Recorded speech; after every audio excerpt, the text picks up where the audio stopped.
Hello and thank you for joining me again. Today we have another very special game. This one was played in 1871 and the game was played between one and only Joseph Blackburn, who was playing as white. His opponent probably some challenger.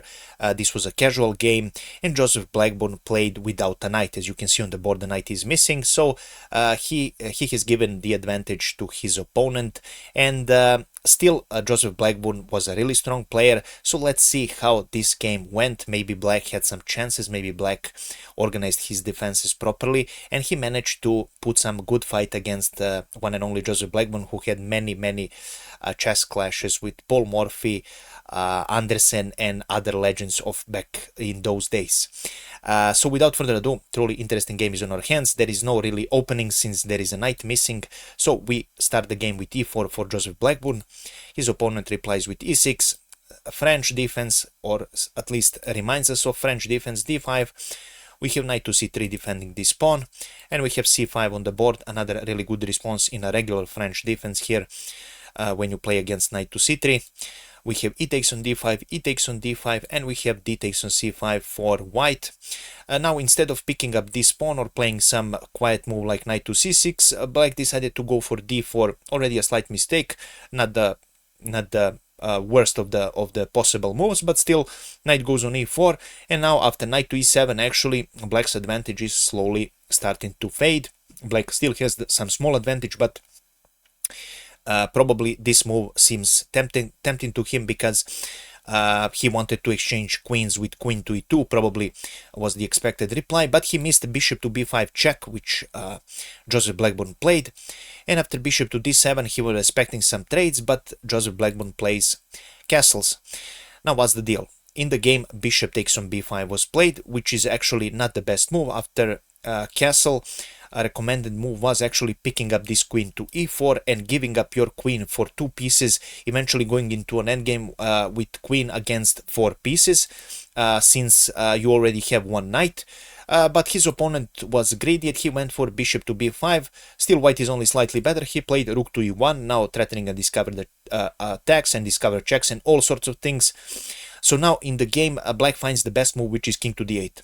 Just to show you how difficult position is, although it doesn't seem that way, if you decide to play something like queen to c7, let's say, and you avoid this queen checks, you avoid any kind of forks, then white plays queen to d4, now aiming at this pawn, threatening all sorts of threats. And just to show you what is the continuation here, computer recommends bishop e7. After bishop e7, the game is done with queen to g7 pretty much. There is nothing you can do. Your rook will fall and the position will collapse. Of course, you can give up your bishop here, but still this doesn't solve it. We have a discovered attack and almost a checkmate there. After queen to d4, you can play knight to e7, another way to continue, but then white continues with knight to d6 check, and this poor king has to go on d8. Then you continue with knight picking up on f7 with a check. Now you go again knight to d6, you pick up a few pawns with knight to b7, king retreats again, knight to d6, this poor king has to go on d8, and then you simply pick up this bishop, and the game is pretty much done, since there is no way of saving this king. Yes, of course, you can, let's say, play queen to d7, but now black can either trade, or white can either trade, but white can continue with a stronger move with queen to c4, and the game is pretty much done. Yes, white has one pawn advantage, at least by material, but look at this devastating positions. King is in the center, all of white's pieces are coming into a game, this bishop is coming, and the game is done. Another reply here was after queen to d4 was to actually, let's say, if you ignore, by the way, decide to ignore with knight to c6, I wanted to show you this. This is a mistake, you've probably seen why, and the mistake is because knight to f6 is a checkmate, it's a double check from this rook and from this knight, and this king simply has to move when it's a double check, but this king doesn't have any spaces to go because the file is also covered, and that's how this game would end. So after rook to e1, we have king to d8. The best move, Black finds the best move. We have bishop to g5, and now in the position we have f6. Still white is better. The best continuation recommended by computer is to go queen to d4, but knight to f6 was played. Obviously, Joseph Blackburn felt like this opponent doesn't stand a chance and that he will crush the position, but actually after g takes on f6, we have a rook picking up on e7, so there is some small trade, and now by computer evaluation, Black has 3 pawns of advantage because he has 3 pieces for a queen, and that should be enough technically to convert this game in a perfect scenario. If this king was maybe castled, this would be a different story. But of course, queen to d4 is what follows, and now actually Black has the advantage if only he knows how to utilize it. He firstly goes knight to d7 to block this check.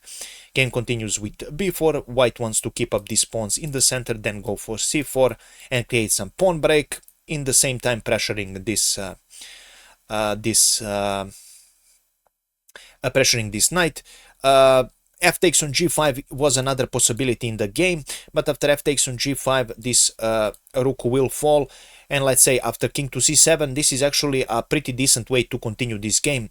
Computer actually recommends this, and you have a 4 pieces for a queen, and technically the game is equal, so if you can utilize your 4 pieces, you can win this game. But after b4, f takes on g5 wasn't played, h6 was played. Black was a bit greedy. He wanted to save as much material as he can. This is a mistake. White continues with bishop f4. We have bishop to c6, retreating move. Rook to d1 was played for Blackburn. King goes on c8, another crucial mistake by Black in this position. After rook to d1, king to e8 was best. That keeps the game equal, at least by computer calculation. This is still very difficult. Most of us wouldn't enjoy playing with our king in the center. Our pieces, this knight doesn't have any squares free to go. It's really difficult to untangle yourself from this position, but somehow you would have much more chances and much better chances with king to e8 than king to c8, which was played in the game. We have c4 on the board. Black responds with b6. Another mistake, probably thinking that he will take. Knight will take on b6 and he will have some chances there. His pieces will untangle, but c takes on b6 was played, and now another mistake here. Instead of actually no, it's not a mistake. Black played the best move, bishop picking up on b4 by computer calculation, but now queen to b2 was played, attacking this bishop, and after bishop to c5 we have b7 check on the board. Probably Black thought that this was just a free pawn, and he took with his bishop, but now we have a sacrifice with rook picking up on d7. Another great move in the game, bishop b6 was played. After rook takes on d7, what if king takes on d7? Then this queen enters with queen picking up on b7. Now wherever you go, if you decide to go somewhere like here, then queen will simply pick up the rook. If you go on the back rank, this rook will fall, and again the position is no longer equal. White has a huge advantage, although materially he's not in that of an advantage, but this, after picking up this rook, this would be a game over. So after rook picking up on d7, bishop b6 was played, trying to hold on somehow.